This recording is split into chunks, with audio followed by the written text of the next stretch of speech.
ချစ်မိနေပါတယ်တွေ့နေမြင်နေကြမှုဖြေပြောက်ဖို့လဲမလွယ်မျက်စီရဲ့တွေ့လေလေသူ့လာပင်ကိုမေးတဲ့ပွဲဩရစ်ပတ်ပွဲနောင်ချလို့ယုံထွက်ဖို့လဲခက်လာတဲ့ကိုယ်ကိုကွယ်ဆိုးမှုနိုင်လို့နဲ့ချစ်တဲ့စိတ်ကိုမျိုးသိခါထားမှများအားလုံးပဲမင်္ဂလာပါခင်ဗျာအခုကျွန်တော်ကြီးမြင့်နိုင်ညာစေးမှာအတုပ်ရန်ကောင်းတဲ့အပြိုကြီးအတုပ်ဆိုင်လေးကိုရောက်နေတာပါဒီဆိုင်လေးကအတုပ်တပွဲ300ကျပ်နဲ့1989ခုနှစ်တည်းကစရောက်ခဲ့တဲ့ဆိုင်လေးလည်းဖြစ်ပါတယ်အခုဆိုရင်တော့ဆိုင်တတန်းကနှစ်ပေါင်း30ကျော်ရှိလို့နေပါပြီဒီဆိုင်မှာခောက်ဆွဲတုတ်ကြဆန်ဒုက္ခဆလို့အစုံတုတ်ကော်ပြန့်ကျော်တုတ်ပစုံခွက်ကျော်တုတ်ကော်ပြန့်ခောက်ဆွဲပစုံခောက်ဆွဲတူပဲပြထမင်းတုတ်တွေအမဲဆုံးကုန်ရပါတယ်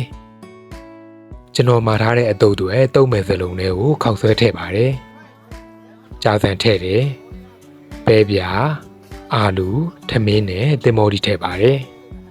ကော်ဖီထည့်တယ်အချင်းထည့်ပါတယ်ငန်းပြားကြီးထည့်တယ်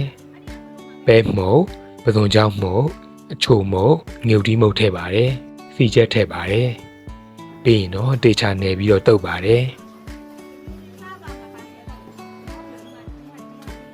နယ်ပြီးတာလေးကိုပကံနဲ့ထည့်လိုက်ပါတယ်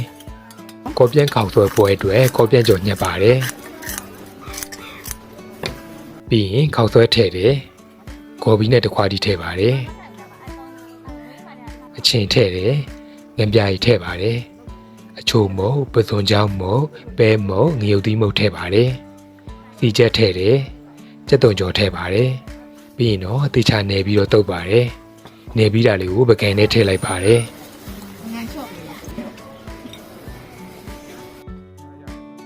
ပစုံခွက်ကြော်ပွဲအတွက်ပစုံကြော်နဲ့ပဲပင်မောက်ကြော်ညှက်ထည့်ပါတယ်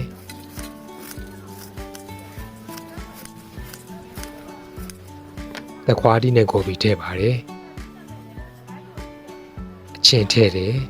ငပြားကြီးထည့်ပါတယ်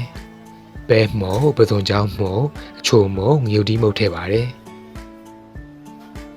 စီချက်ထည့်ပါတယ်သိချာနယ်ပြီးတော့တုပ်ပါတယ်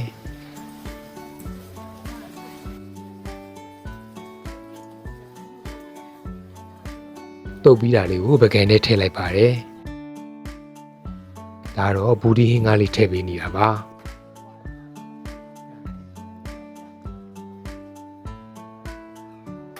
ခုဆိုရင်တော့ကျွန်တော်မှာထားလေးတွေအကုန်ရပါပြီ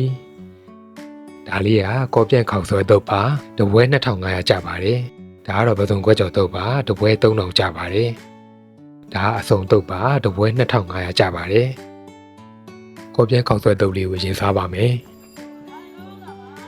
ကော်ပြန့်ကျော်ချွတ်ချွတ်ရောရလေးကိုခောက်ဆွဲနဲ့ရောတုပ်ထားတာပါသူ့ချင်ရလေးအရန်ကောင်းတော့အဆက်ဟက်တည်ပြီးတော့စားလို့ကောင်းပါတယ်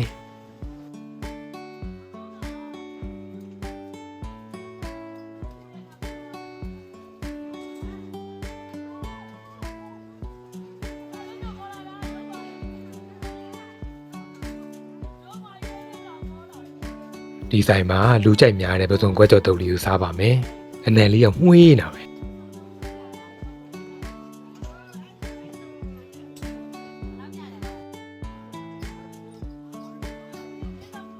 ပစုံခွက်ကြော်တုပ်လေးကကျွတ်ကျွတ်ရွရွလေးနဲ့တမျိုးစားကောင်းပါတယ်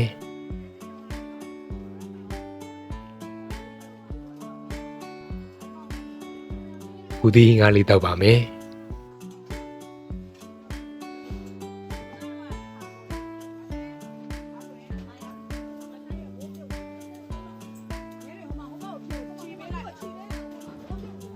နောက်ဆုံးပဲအစုံတုပ်လေးစားပါမယ်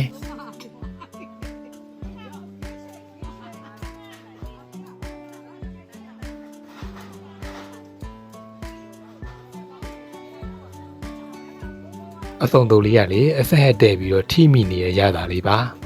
စားလို့ရမ်းကောင်းပါတယ်